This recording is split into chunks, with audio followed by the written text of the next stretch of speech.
Ya pemirsa, rekonstruksi kasus pembunuhan Brigadir Joshua telah dilakukan pada Selasa kemarin di rumah pribadi Verdi Sambo serta rumah dinas yang letaknya berdekatan. Dalam rekonstruksi tersebut, 78 adegan diperagakan oleh kelima tersangka, yakni Verdi Sambo, Eliezer, Ricky Rizal, Kuat Ma'ruf hingga Putri Chandrawati. Namun ternyata saat proses rekonstruksi diketahui ada perbedaan keterangan Verdi Sambo dengan Richard Eliezer yang merupakan saksi kunci. Perbedaan keterangan itu antara lain adalah Eliezer mengaku menembak, namun beberapa tembakan lainnya diletuskan oleh Verdi Sambo. Lantas, apa konsekuensi dari perbedaan keterangan ini? Akankah perbedaan keterangan ini nanti akan menguntungkan pihak Eliezer atau memperberat ancaman hukuman Sambo? Dan mengapa Eliezer menolak memperagakan beberapa adegan yang membuatnya bertemu dengan Verdi Sambo?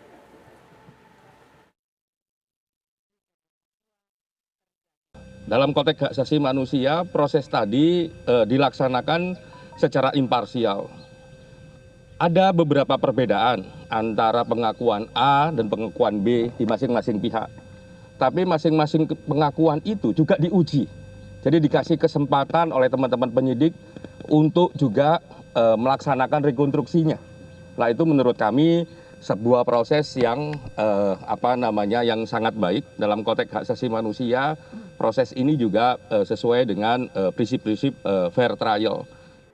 Ya meskipun kita tidak mengetahui pemirsa sekiranya persisnya seperti apa perbedaan adegan antara versi Verdi Sambo dengan Richard Eliezer pemirsa.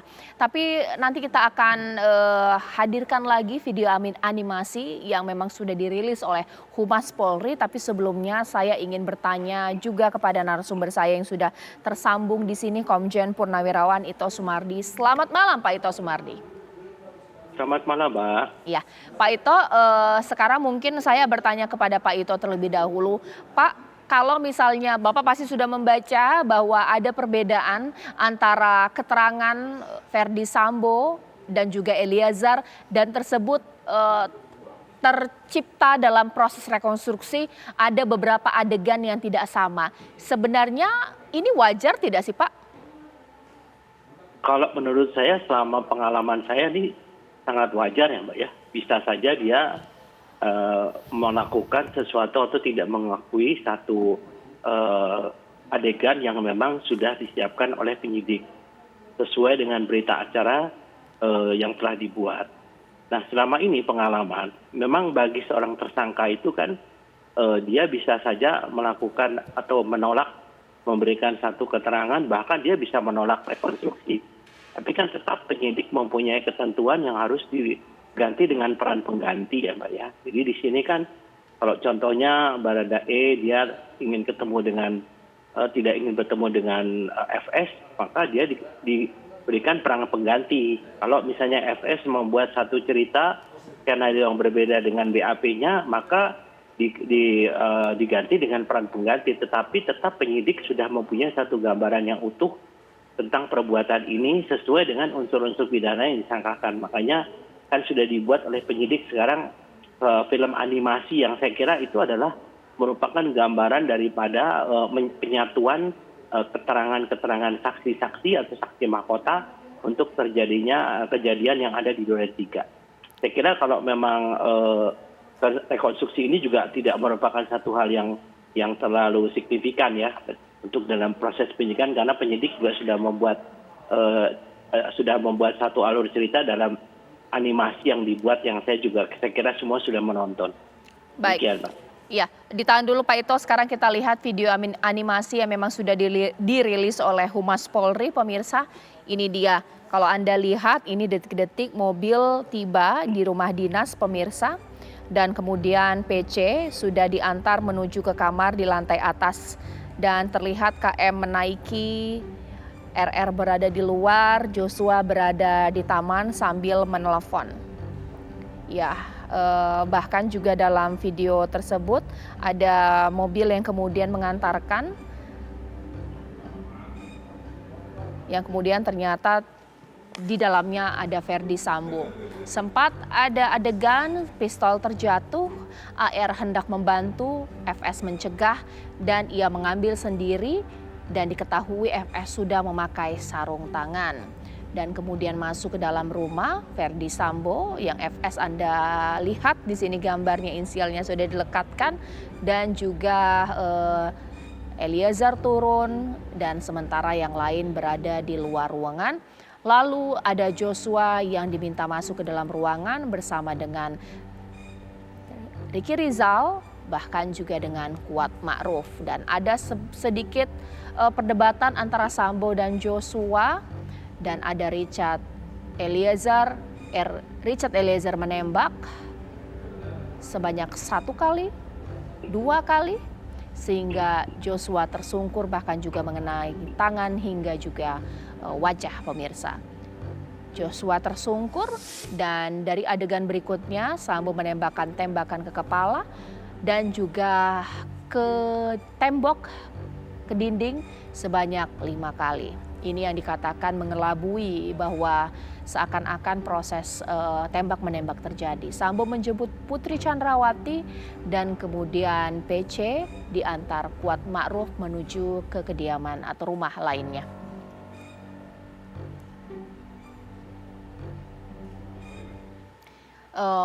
Pak Abdul Fikar, saya punya pengetahuan hukum yang mungkin tidak sebaik Bapak. Sekiranya bisa tidak Pak video animasi ini dibuat oleh Humas Polri, mengingat ada 2 proses rekonstruksi yang berbeda karena 2 pendapat yang berbeda mengenai kronologis kejadian antara Baradae dengan Verdi Sambo. Ini bagaimana Pak? Ya, saya kira gini. 2 pendapat itu sah saja dikeluarkan oleh para pihak gitu ya. Tapi sejauh mana didukung oleh alat bukti yang lain gitu. Ya, apakah keterangan saksi-saksi yang lain itu mendukung yang satu atau yang mendukung yang satunya gitu. Nah, itu akan kelihatan dengan sendirinya gitu ya. Apalagi kalau perbedaannya 180 derajat gitu kalau perbedaannya. Tapi kalau perbedaannya tipis-tipis ya itu mungkin jadi soal tafsir saja gitu. Ya, semua keterangan saksinya ya jadi bisa mendukung keduanya gitu kalau perbedaannya tipis-tipis gitu. Karena kan bisa jadi umpamanya ada satu barang dilihat dari sudut pandang yang berbeda kan gitu. Jadi keterangannya akan beda juga gitu. Ya, soal warna, soal gelapnya itu akan beda juga gitu. Nah, tetapi kalau sudah bertentangan, nah itu yang saya kira pasti salah satu ada yang salah gitu. Baik. Bang Saur, boleh dikomentari, kita tadi sudah bersama-sama menyaksikan video animasi dirilis oleh Polri sendiri.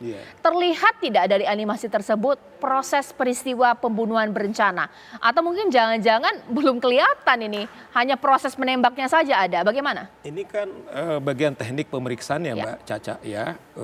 Seperti kita bilang, seperti tadi Bang Fikar sudah sebut, animasi ini kan sebenarnya membantu kemudian penyidik, kemudian juga kepada publik tentang proses bagaimana itu dilakukan. Nah, seperti Bang Fikar tadi bilang bahwa yang mana yang paling tepat ini kan tergantung persesuaian sangat bukti yang lain. Nah, jadi ini teknik saja cara pemeriksaan. Tetapi tadi kan kita lihat para pihak sudah menunjukkan bagaimana Yosua ini kemudian dibunuh. Nah, cuman kan nature daripada seorang tersangka yang akan menjadi terdakwa, dia akan berusaha untuk menyelamatkan dirinya atau paling tidak meringankan hukumannya. Nah, kalau kita lihat tadi ada perbedaan yang dulu kan kalau versinya yang pertama termasuk Kapolri waktu di Komisi 3 kan dia mengatakan ketika tulisan Baradae membuat tulisan ketika itu kan ketika Baradae kemudian datang ternyata si almarhum itu sudah terkapar dan dia memegang senjata. Nah, jadi ini kan kita sudah melihat dari awal bahwa si FS ini memang dari awal sudah merekayasa kemudian laporan yang pertama. Tetapi bukan tidak mungkin atau saya tidak bisa mengatakan dia akan berusaha kemudian semaksimal mungkin bagaimana dia lepas dari pasal 340. Itu yang saya kira usaha-usaha, termasuk misalnya skenario pelecehan seks itu, dan juga soal pengakuan. Apakah dia eksekusi pertama dulu, bagaimana pertanggungjawaban penyidik juga. Bahwa pernah kemudian dikatakan bahwa bahkan ini nih, Kapolri yang mengatakan waktu di Komisi 3, itu yang kita sekarang juga kejar Komisi 3 yang mempertanyakan itu, kalau mereka menuduh Menko Polhukam, menteri, komentator, sementara mereka sendiri sebagai Komisi 3 terlalu dalam. Bagaimana sekarang? Nah, oleh karena itu yang kita bilang bahwa kan nanti ini satu fakta menjadi BAP menjadi fakta hukum, nanti diuji di pengadilan. Nah, hakimlah nanti yang terakhir kemudian mempertimbangkan satu alat bukti dengan alat bukti yang lain, kemudian dengan dua bukti yang cukup plus keyakinan daripada hakim, kemudian nanti memutuskan satu status daripada seorang terdakwa. Nah, cuman memang kita harap betul nih penyidik, karena sudah ada kita dipertontonkan, yaitu episode pertama itu, kemudian yang kita bilang ini tragedi hukum dan kemanusiaan yang sangat luar biasa. Kita minta betul penyidik kita apresiasi, tetapi juga harus konsisten kemudian untuk melakukan tugas-tugasnya gitu loh. Iya, nanti saya akan tanya kepada Pak Ito bahwa memang menjadi pertanyaan oleh publik ya, kalau sampai Baradae tidak mau memperagakan suatu adegan yang menurut dia tidak benar, ini kan juga ada kekhawatiran bahwa jikalau ia memang terpaksa melakukan adegan tersebut, apa jangan-jangan nanti itu memberatkan dirinya. Karena dari kuasa hukum memang ingin sekali bahwa rekonstruksi ini membuktikan bahwa memang ada suruhan dari Ferdi Sambo untuk menembak Joshua. Sesaat lagi di Apa Kabar Indonesia Malam. Ya, kembali di Apa Kabar Indonesia Malam. Mungkin sekarang saya ke Pak Ito. Pak Ito, boleh dikoreksi saya kalau memang misalnya saya salah. Apakah biasanya memang rekonstruksi ini berdasarkan BAP, Pak? Kalaulah misalnya Eliezer tidak mau memperagakan adegan sesuai dengan versinya, ini berbeda dengan versinya Sambo, sempat ada anggapan dari masyarakat, ya bahaya juga kalau dia memperagakan adegan yang ternyata nantinya memberatkan dirinya di pengadilan. Ini bagaimana, Pak Ito? Caca ya, tentu kita semua mengetahui bahwa kejadian ini kan melibatkan in-group ya. Orang yang ada dalam satu grup yang memiliki kedekatan emosional masing-masing. Tentunya seorang bawahan yang paling rendah menghadapi seorang atasan yang di atasnya paling tinggi, itu pasti ada beban psikologi ya. Jadi saya kira yang tadi sudah dibahas oleh LPSK itulah mengapa LPSK itu mendampingi daripada Baradae. Nah, kalau misalnya saya sebagai seorang bawahan yang sudah sekian lama bertemu dengan pimpinan saya ingin melakukan sesuatu yang menyalahkan ya, atau membuat pimpinan saya itu terkena satu hukuman yang sangat berat. Pada saat saya bertemu dengan tatapan mata atau gesture saja, itu pasti akan ada beban psikologi. Nah, oleh sebab itu disinilah dari penyidik maupun ketentuan perundang-undangan mengatakan bisa digunakan dengan peran pengganti. Kemudian juga kita juga perlu juga mengetahui bahwa menyadari bahwa apa yang dilakukan oleh Barada Eliezer ini sebagai justice kolaborator, dia kan yang tahu dan membuka seterang-terangnya kasus itu yang terjadi bagaimana, meskipun dia saksi mahkota.